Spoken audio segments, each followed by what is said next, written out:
Der Morgen begann wie jede andere. Nebel lag über den Felden, die Luft roch nach feuchter Erde und kaltem Wasser. Johann stand am Rand seines großen Felds, das seit Generationen seiner Familie gehört. Dort, wo sonst der Fluss ruhig vorbeizog, hört an diesem Morgen ein anderes Geräusch. Lauter, wilder, als hat die Natur beschlossen, etwas zurückzuführen. Lief nahe heran und erstarrt. Über Nacht hat der Fluss seinen Lauf geändert. Das Wasser fraß sich mitten durch das fruchtbarste Stück seines Land. Schwarze Erde brach ab und verschwand in der Strömung. Die Nachbarn sagten, es sei vorbei. Die Behörden nannten es hochgewollt. Doch Johann blickt nur schweigend auf diese Erde und begann, Stein zu sammeln. Vergiss nicht, den Kanal zu abonnieren und die Glocke zu aktivieren.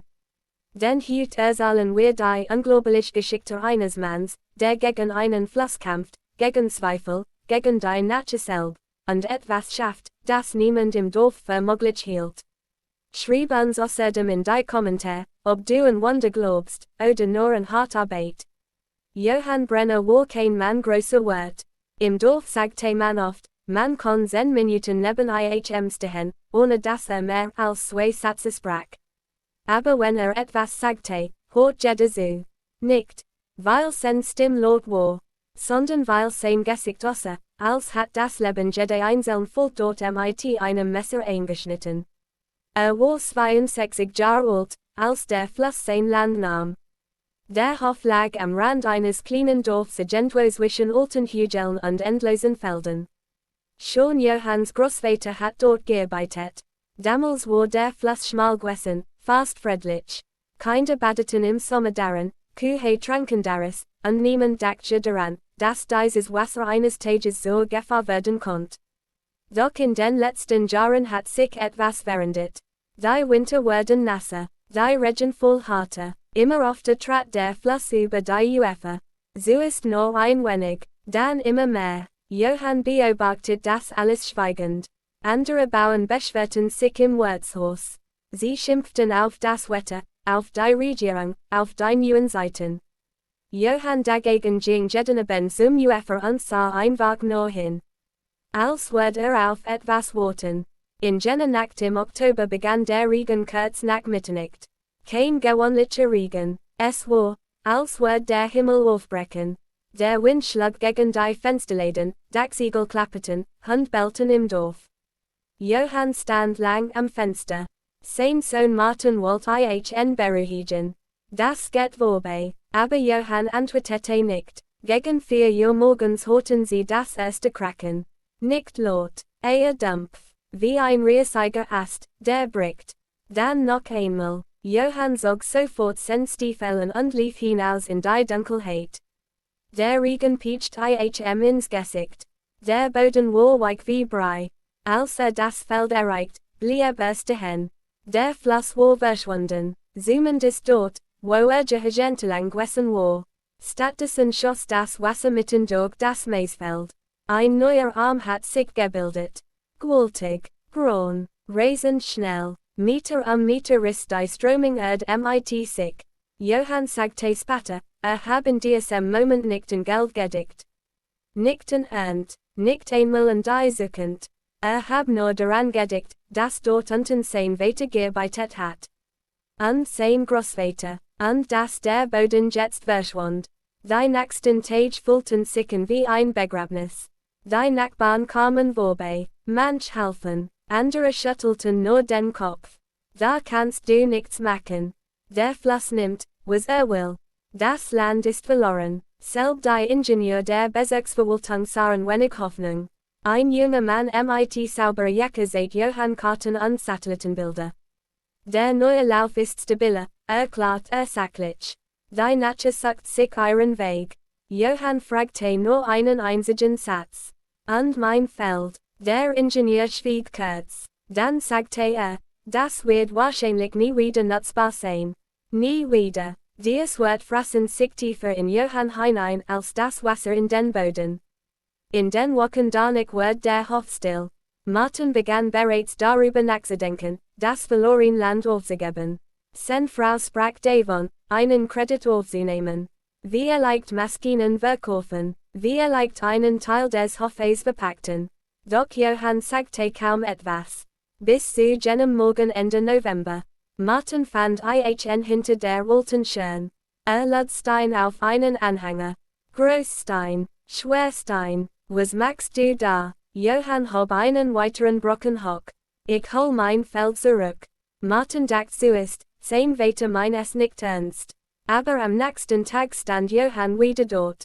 Und am Tag danach auch. Fuhr mit dem alten Traktor in einen verlassenen Steinbruch mehrere Kilometer entfernt. Dort lagen noch tonnenschwer Felsstück aus früheren Zeiten. Bekam die Erlaubnis, sie mitzunehmen. Und so begann etwas, das im Dorf bald jeder kannt. Der alte Johann sammelt Stein. Wochenlang, monatelang, die Leute lachten zuerst. Im Wirtshaus erzählt man Witz über ihn. Wie leicht will eine Burg bauen. Oder den Fluss zuschutten. Doch Johann hört das alles nicht einmal. Jeden Morgen stand vor Sonnenaufgang auf. Selb bei Frost, selb bei Schnee, lud Stein auf, für zum Ufer, und setzt sie dort Stück für Stück ins Wasser. Niemand verstand seinen Plan, nicht einmal Martin. Du kannst keinen Fluss aufhalten. Johann antwortete ruhig, ich will ihn nicht aufhalten. Was dann? Johann blickt aufs Wasser, ich will ihn erinnern. Martin verstand dies Wort damals nicht. Erst später begriff was sein weiter meint. Denn Johann hat den Fluss Jahrzehntelang beobachtet. Kannt jede Strömung, jede Curve, jede Veränderung. Und wusste etwas, das auf keiner Karte stand. Der neue Lauf war nicht natürlich entstanden. Weiter oberhalb hat ein großes Unternehmen zu Baum entfernt, Platz für eine Fahrtstraße zu schaffen. Dadurch wird der Boden instabil. Bei Starkregen brach das Ufer auf. Das Wasser nahm den leichteren Weg. Direkt durch Johanns Feld. Die Behörden bestritten jeden Zusammenhang. Doch Johann glaubt ihnen nicht. Und deshalb begann mit den Steinen. Setzt sie nicht wahllos ins Wasser. Jeder Einzelne hat seinen Platz. Langsam entstand eine Linie am Rand der Strömung. Unsichtbar für fremd. Aber Johann wusste genau, was tat. Lenkt das Wasser, Millimeter für Millimeter. Der Winter wird hart. Eines Morgens fanden Nachbarn Johann halb durchnässt am Ufer. Ein Stein war verrutscht und beinahe ins Wasser gefallen. Martin rast zu ihm. Du bringst dich noch für ein Stück Erd. Zum ersten Mal seit Jahren wird Johann laut. Es ist nicht nur Erd. Sein Stimme holt über den Fluss. Du wirst es das nicht. Martin schwieg, denn in Johanns Augen lag etwas, das selten gesehen hat. Angst, nicht vor dem Wasser, sondern davor, alles zu verlieren, wofür seine Familie gearbeitet hat. Die Monate vergingen, der Frühling kam, und plötzlich bemerkten die ersten Dorfbewohner etwas Seltsames. Der Fluss veränderte sich erneut. Ganz langsam begann die Strömung, sich zu drehen. Nicht stark, kaum sichtbar, aber das Wasser drückt nicht mehr direkt gegen Johanns Feld. Stattdessen floss ein Teil wieder in Richtung des alten Betts. Die Ingenieur kamen zurück. Diesmal workten sie nervös. Einer von ihnen ging lang am Ufer entlang. Schließlich fragte Johann, hat das geplant? Johann antwortete, der Fluss selb. Der Mann verstand nicht. Doch Johann lächelte zum ersten Mal seit Monaten. Denn hat begriffen, das Wasser nicht nur ist dort. Es erinnert sich. Im Sommer geschah dann etwas Unglaubliches. Nach einem starken Regen blieb der neue Lauf plötzlich stabil. Die Strömung riss keine Erde mehr weg. Stattdessen begann sich Schlamm abzulagern. Fruchtbarer Boden. Dort, wo vorher nur Wasser gewesen war. Martin konnte es kaum glauben. Das kommt zurück. Johann nickt langsam. Aber der schwerste Teil begann erst jetzt. Denn das Feld war verwüstet. Voller Geröll. Tief riss Sogen sich durch den Boden. Niemand hat dort etwas angepflanzt. Niemand außer Johann. Arbeitet jeden Tag mit einer kleinen Maschine. Entfernt Stein, richtet Erd auf, legte Entwässerungsgraben an. Die Nachbarn beobachteten ihn schweigend. Das Lachen war verschwunden. Stattdessen begann etwas anderes. Respekt. Eines abends kam ein alter Bauer namens Friedrich zu ihm. Ohne viele Wort stellte seinen eigenen Anhänger neben Johanns Hof. Wolle Stein, für den Damm, sagte nur. Am nächsten Morgen half ein weiterer Nachbar. Dann noch einer. Plötzlich arbeiten Männer am Ufer, die jahrelang kaum miteinander gesprochen hatten. Es war, als hat Johann etwas geweckt. Nicht nur Hoffnung, sondern Stolz. Der Sommer wurde heiß. Der Fluss sank langsam. Und eines Morgens stand Johann mitten auf dem zurückgewonnenen Stück Land. Dort, wo man nicht so braunes Wasser getobaut hat. Jetzt wuchs Gras, kleines, unscheinbares Gras. Für andere bedeutet das nichts. Für Johann bedeutet es alles. Martin trat neben ihn. Du hast es geschafft. Johann blickt lang über das Feld. Dann sagte leise, nein. Martin sah ihn verwunderten. Johann sieht auf den Fluss. Hat entschieden, uns noch eine Chance zu geben. Im Herbst satten sie zum ersten Mal wieder Korn. Nicht viel, nur einen kleinen Abschnitt. Die Leute im Dorf warteten gespannt. Viele glaubten noch immer, dass nichts wachsen wird. Der Boden sei tot, so lang unter Wasser gewesen. Doch im Frühjahr geschah das nächste Wunder. Das Korn ging auf, dicht, grün, stärker als auf manchen anderen Feldern. Martin stand sprachlos daneben. Johann nähert sich hin, nahm in die Hand und rieb sie zwischen den Fingern. Sie lädt noch, murmelte Doch die Geschichte verbreitet sich längst über das Dorf hinaus. Zeitungen kamen, Reporter, sogar ein regionaler Fernsehsender wollte Johann interviewen. Lehnt fast alles ab. Nur einmal sprach vor der Kamera. Der Reporter fragte ihn, wie konnten Sie gegen die Natur gewinnen? Johann sah ihn lang an. Dann antwortete W gegen die Natur kämpft, verliert immer. Der Reporter runzelt die Stirn. Aber was haben Sie dann getan? Johann blickt zum Fluss. Ich hab gelernt, zu hören. Dies Wort machten ihn im ganzen Landkreis bekannt. Aber Ruhm interessiert ihn nicht. Arbeit weiter wie immer. Still, langsam, konsequent. Dann kam der nächste Winter. Und mithm die Angst. Denn wieder kündigten Meteorologen schwere fallen. Das Dorf bereitet sich vor. Manch Nachbarn boten Sandsackmauern, andere brachten Tiere in Sicherheit. Martin konnte kaum schlafen, hat Angst, alles konnte erneut beginnen. Doch Johann blieb ruhig, in jener Nacht stand wieder am Fenster. Genau wie ein Jahr zuvor. Der Regen prasselt gegen die Scheiben. Der Fluss schwollen, immer höher, immer schneller. Martin lief hinaus zum Ufer.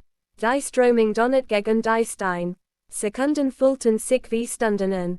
Dann geschah etwas Entscheidendes. Das Wasser traf auf die Steinlinie. Und teilt sich. Ein Teil floss wie früher durch das alte Bett. Der andere verlor an Kraft. Das Feld blieb trocken. Zum ersten Mal begriff Martin vollständig, was sein weitergetan hat. Die Steine waren nie einfach nur eine Mauer gewesen. Sie waren eine Führung, eine Erinnerung an den alten Weg des Flusses. Am Morgen danach stand das ganze Dorf am Ufer. Das Wasser war hoch gewesen. Aber das Land hielt stand. Einer der Ingenieure kam erneut vorbei. Diesmal ohne Karten, ohne Großwort. Betrachtet die Konstruktion lang. Dann sagte leise, das hat eigentlich nicht funktionieren dürfen. Johann antwortete trocken, dann kennt ihr den Fluss schlecht. Mit den Jahren wird die Geschichte fast zu einer Legende. Kinder liefen zum Ufer und saßen auf die Steine. Alte Männer erzählten im Wirtshaus davon. Und Bauern aus anderen Regionen kamen vorbei, sich die Stelle anzusehen. Doch kaum jemand wusste, was Johann wirklich antrieb. Bis Martin eines Tages eine alte Bleckdose auf dem Dachboden fand. Darin lagen vergilbte Fotos und Brief. Sie stammten von Johanns Vater. In einem der Brief stand ein Satz, der Martin erschüttert. Wenn der Fluss eines Tages zurückkommt, kämpf nicht gegen ihn. Sag ihm nur, wo früher zu Haus war. Plötzlich verstand Martin alles. Johann hat dies Idee nicht erfunden. Hat sie geirrt, von einem Mann, der den Fluss so gut gekannt hat. Wir leicht sogar besser, als Martin seinen Vater darauf ansprach, nicht Johann nur. Den Großvater sagte immer, Wasser hat ein Gedächtnis. Und du hast ihm geglaubt. Johann sah hinaus auf die Felder. Jetzt glaubst du es doch auch. Die Jahre vergingen weiter. Johann wurde älter, langsamer. Seine Hände zitterten manchmal, aber jeden Abend ging noch immer zum Fluss. Setzt sich auf denselben Stein am Ufer und sah aufs Wasser. Eines Tages fragte ihn sein Enkelin Lina, Opa, warum schaust du immer den Fluss an? Johann lächelt, weil ehrlich ist. Wie meinst du das? Der Fluss sagt immer, wohin will. Die Menschen tun nur oft so, als würden sie es nicht sehen. Lina verstand es damals nicht ganz. Aber sie erinnert sich später ihr ganzes Leben daran. Denn Johanns Geschichte war nie nur eine Geschichte über Erd oder Wasser gewesen. Es ging etwas Tieferes. Geduld, Beobachtung, und die Fähigkeit, nicht sofort aufzugeben, nur weil all anderen es tun.